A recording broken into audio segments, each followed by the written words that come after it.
अस्सलाम वालेकुम dear students, I am your teacher Syed Waseem Abbas Kazmi. आज हम लेक्चर नंबर 9 का आगाज़ करेंगे। जैसे बच्चों आपको पहले बताया है कि हमने इससे प्रीवियस लेक्चर्स में पीरियोडिक प्रॉपर्टीज़ हम पढ़ रहे थे, जो फिज़िकल प्रॉपर्टीज़ में चेंजेस आती हैं पीरियोडिक टेबल में, उनके बारे में हम डिस्कस कर रहे थे। जैसे लास्ट लेक्चर में हमने आयनाइजेशन एनर्जी के बारे में डिस्कस किया था। इस तरह से आज हम इलेक्ट्रॉन एफिनिटी के बारे में डिस्कस करेंगे। तो आज का लेक्चर जो है वो उसी के साथ रिलेटेड है। इंतहाई इजी टॉपिक है, इंपॉर्टेंट टॉपिक है, ज़रा इसको नोट करिए। स्टूडेंट्स, सबसे पहली चीज़ ये है कि इलेक्ट्रॉन एफिनिटी क्या है। इलेक्ट्रॉन एफिनिटी आयनाइजेशन एनर्जी का बिल्कुल ऑपोजिट है। Electron affinity is the energy absorb और released when an electron is added to the valence shell of a gaseous isolated atom to form a negative ion. जैसे मिसाल के तौर पे ये फ्लोरीन आपको नज़र आ रहा है कि एटम है, इसमें इलेक्ट्रॉन ऐड होगा तो फ्लोराइड आयन बन जाएगा। तो जो एनर्जी रिलीज़ होगी उसको हम कहते हैं इलेक्ट्रॉन एफिनिटी। अब ये देखें आप, इलेक्ट्रॉन एफिनिटी को हम नेगेटिव साइन के साथ शो करते हैं। नेगेटिव साइन जब भी आप लगाते हैं किसी एनर्जी के साथ तो इट मीन्स कि वो एक्सोथर्मिक रिएक्शन है। एक्सोथर्मिक रिएक्शन क्यों होता है आमतौर पर इलेक्ट्रॉन एफिनिटी, आप ये भी नोट करिए। देखिए, जब भी किसी एटम में आप इलेक्ट्रॉन को ऐड करते हैं, जैसे मैंने आपके सामने ये एक ऑक्सीजन एटम बनाया है। ऑक्सीजन एटम में 8 प्रोटॉन्स होते हैं, 8 इलेक्ट्रॉन्स होते हैं। तो अब देखें, पहले शेल में 2 इलेक्ट्रॉन हैं, दूसरे शेल में 1 2 3 4 5 6 इलेक्ट्रॉन हैं। तो 2 इलेक्ट्रॉन हमने उसमें बाहर से ऐड किए हैं। जब इलेक्ट्रॉन बाहर से ऐड किए जाते हैं तो एटम जो है वो ज़ाहिर है अपने ये उसके लिए थोड़ा सा एक हैप्पी मोड होता है, वो अपने एनर्जी रिलीज़ करता है। जब आप इलेक्ट्रॉन किसी एटम से निकालते हैं, जैसे आयनाइजेशन एनर्जी में आप इलेक्ट्रॉन निकालते हैं, तो वो एटम के लिए थोड़ा सा मुश्किल होता है, वो अनहैप्पी होता है, इसलिए आपको एनर्जी उसको देनी पड़ती है। जब आप एटम को इलेक्ट्रॉन दे रहे हैं तो फिर आपको एनर्जी एटम खुद रिलीज़ करता है, आपको देने की ज़रूरत नहीं होती, बल्कि एटम एनर्जी खुद रिलीज़ करता है। वैसे भी आप देखें तो इलेक्ट्रॉन हमेशा जब आप ऐड करते हैं तो हायर शेल से, यानी हायर एनर्जी से आप लो एनर्जी में उसको लेके आ रहते हैं। न्यूक्लियस के अंदर उनकी एनर्जी लो होती है इलेक्ट्रॉन्स की, न्यूक्लियस के करीब। तो जब भी किसी हायर एनर्जी से लो एनर्जी की तरफ इलेक्ट्रॉन मूव करके आते हैं तो वो हमेशा एनर्जी रिलीज़ होती है।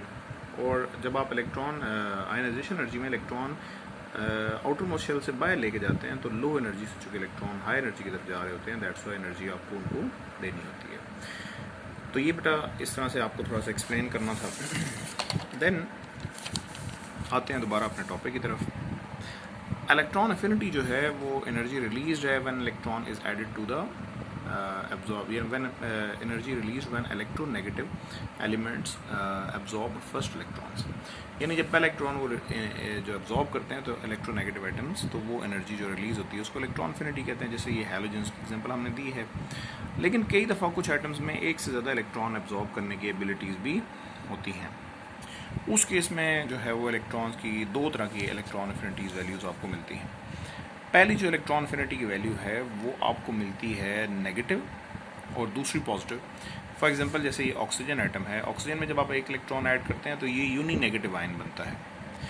इलेक्ट्रॉन एफिनिटी वैल्यू नेगेटिव है, यानी आपको एनर्जी रिलीज़ होकर मिलेगी। बट जब आप इलेक्ट्रॉन उसको दूसरा देने की कोशिश करते हैं तो दूसरा इलेक्ट्रॉन एक्सेप्ट करने की उसमें इतनी ज़्यादा एबिलिटी नहीं होती, क्योंकि आउटर मोस्ट शेल छोटा होता है एटम्स का, उसमें ऑलरेडी इलेक्ट्रॉन मौजूद होते हैं। जैसे मैंने पहले एग्जांपल आपको दी थी, ये पिक्टोरियल एग्जांपल।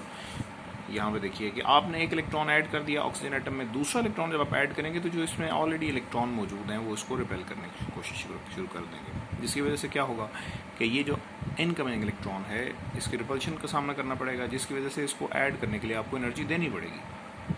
पहला इलेक्ट्रॉन ऐड करेंगे, एनर्जी रिलीज़ होगी, दूसरा इलेक्ट्रॉन ऐड करेंगे तो ये एटम आपको इतना इजीली इसको एक्सेप्ट नहीं करेगा, इसलिए इसको एनर्जी आपको देनी पड़ेगी। दैट्स वाई कि सेकंड इलेक्ट्रॉन एफिनिटी वैल्यू जो है वो आमतौर पे पॉजिटिव होती है। पॉजिटिव मीन्स कि वो एंडोथर्मिक रिएक्शन है। ठीक है बच्चों, तो ये मैंने लिखा भी है कि second electron is added to a uni negative ion, the incoming electron is repelled by already present electrons, so energy is absorbed in this process.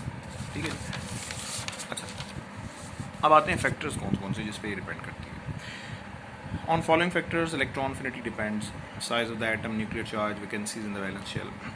Size of the atom, देखें जितना छोटा एटम होगा उतना ही उसमें इलेक्ट्रॉन ऐड करना आपके लिए मुश्किल होगा। तो जो है इलेक्ट्रॉन एफिनिटी वैल्यूज़ जो हैं उस केस में जितना एटम छोटे साइज़ का होगा उतना ही उसका न्यूक्लियस के करीब उसका आउटरमोस्ट शेल होगा। तो न्यूक्लियस जो है वो इलेक्ट्रॉन को अट्रैक्ट करेगा, तो आने वाले इलेक्ट्रॉन को वेलकम करेगा न्यूक्लियस। दैट्स वाई जितना छोटे साइज़ का एटम होगा उतनी इलेक्ट्रॉन अफिनिटीज वैल्यूज़ आपको कम मिलेंगी। जितना आपका साइज़ बड़े साइज़ का एटम होगा उतनी इलेक्ट्रॉन अफिनिटी वैल्यूज़ आपको कम मिलेंगी। मिसाल के तौर पे मैं आपको एक छोटी सी एग्जांपल देता हूँ कि जैसे एक ये एटम है, आप वैसे एग्जांपल के तौर पे यहाँ पे देख लीजिए। इसमें एक इलेक्ट्रॉन है, यहाँ पे आपने फॉर एग्जांपल इलेक्ट्रॉन ऐड करना है, तो यहाँ से इलेक्ट्रॉन जो है वो एंटर होना चाहता है इसके आउटरमोस्ट शेल में। इसके बरक्स एक ये वाला एटम है, इसमें भी यही केस है, एक इलेक्ट्रॉन ऐड होना चाहता है यहाँ से, एक दो एटम जो है वो इससे बड़े साइज का है।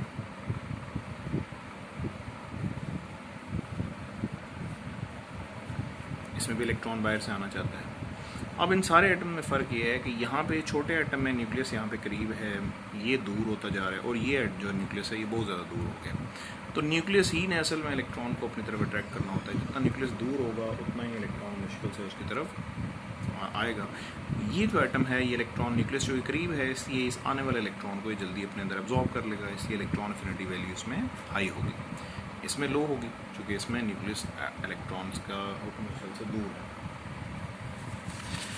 सिमिलरली तो साइज़ के ऊपर ही डिपेंड करता है। न्यूक्लियर चार्ज ज़ाहिर है न्यूक्लियस के ऊपर डिपेंड करता है। न्यूक्लियस जो है उसमें कितने नंबर ऑफ़ प्रोटॉन्स हैं, जितने नंबर ऑफ़ प्रोटॉन्स होंगे उतना ही न्यूक्लियस का पावर ज़्यादा होगा और वो इलेक्ट्रॉन्स को खींचने की एबिलिटी उसमें ज़्यादा होगी। तो जितना न्यूक्लियर चार्ज ज़्यादा होगा उतनी इलेक्ट्रॉन अफिनिटी वैल्यू भी ज़्यादा होगी। Vacancies in the valence shell, vacancies जितनी ज़्यादा होंगी उतना ही वैलेंस शेल में इलेक्ट्रॉन अफिनिटी की वैल्यू ज़्यादा होंगी।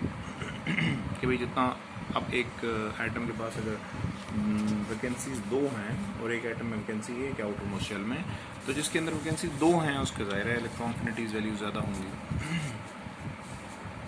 Variation with in the group, जब आप ग्रुप में मूव करते हैं डाउन द ग्रुप, तो आपको पता है डाउन द ग्रुप मूव करें तो आपका एटॉमिक साइज़ क्या होता है, इंक्रीज़ होता है। जैसे हमने प्रीवियस लेक्चर में आपको बताया था, चूँकि नंबर ऑफ शेल्स बढ़ जाते हैं, शील्डिंग इफेक्ट बढ़ जाता है, तो साइज़ बड़ा होने से इलेक्ट्रॉन अफिनिटी वैल्यूज़ कम हो जाती हैं। So down the group electron affinities decreases as size of the atoms increases. देखिए न्यूक्लियर चार्ज बढ़ता है लेकिन साइज़ इतना ज़्यादा हो जाता है कि इलेक्ट्रॉन अफिनिटी वैल्यूज़ कम हो जाती हैं। Variation with in a period, along the period the electron affinity increases from increases from left to right as the size of the atom decreases and nuclear charge increases। तो जब size decrease होगा और nuclear charge increase होगा तो electron अफिनिटीज values increase होंगी definitely. ठीक है बच्चों, आखिर में आता है इसकी सिग्निफिकेंस क्या है, हमें क्या फ़ायदा होता है इलेक्ट्रॉन अफिनिटी और आयनाइजेशन एनर्जी की वैल्यूज़ को पढ़ने का। अगर हमें इलेक्ट्रॉन अफिनिटी और आयनाइजेशन एनर्जी वैल्यूज़ के किसी एटम के बारे में पता हो तो हमें ये प्रेडिक्ट करने में आसानी होती है कि उस एटम ने इलेक्ट्रॉन गेन इजीली करना है या इलेक्ट्रॉन को लूज़ इजीली करना है। फॉर एग्जांपल अगर किसी एटम का साइज़ बहुत छोटा है तो वो डेफिनेटली इलेक्ट्रॉन को गेन इजीली करेगा, लूज़ नहीं कर पाएगा। इसलिए इलेक्ट्रॉन अफिनिटी वैल्यूज़ कम होंगी, उसकी ज़्यादा होंगी, आयनाइजेशन एनर्जी वैल्यूज़ उसकी जो है वो इलेक्ट्रॉन अफिनिटी वैल्यूज़ ज़्यादा होंगी, आयनाइजेशन एनर्जी वैल्यूज़ उसकी कम होंगी। इसी तरह से अगर आप जो है अगर आप वो नोट करें तो आपके पीरियोडिक टेबल में जो एलिमेंट्स शुरू में आते हैं ग्रुप 1 ग्रुप 2 में, उन एटम्स का चूँकि साइज़ बड़ा होता है इसलिए वो इलेक्ट्रॉन लूज़ इजीली कर लेते हैं लेकिन वो इलेक्ट्रॉन गेन नहीं कर सकते। इसलिए शुरू के एटम्स जो हैं वो मेटल्स होते हैं ग्रुप 1 ग्रुप 2 के, और आखिरी जो एटम्स हैं ग्रुप 7 या ग्रुप 6 के वो नॉर्मली नॉन मेटल्स होते हैं, और नॉन मेटल्स इलेक्ट्रॉन गेन कर लेते हैं, लूज़ नहीं कर सकते।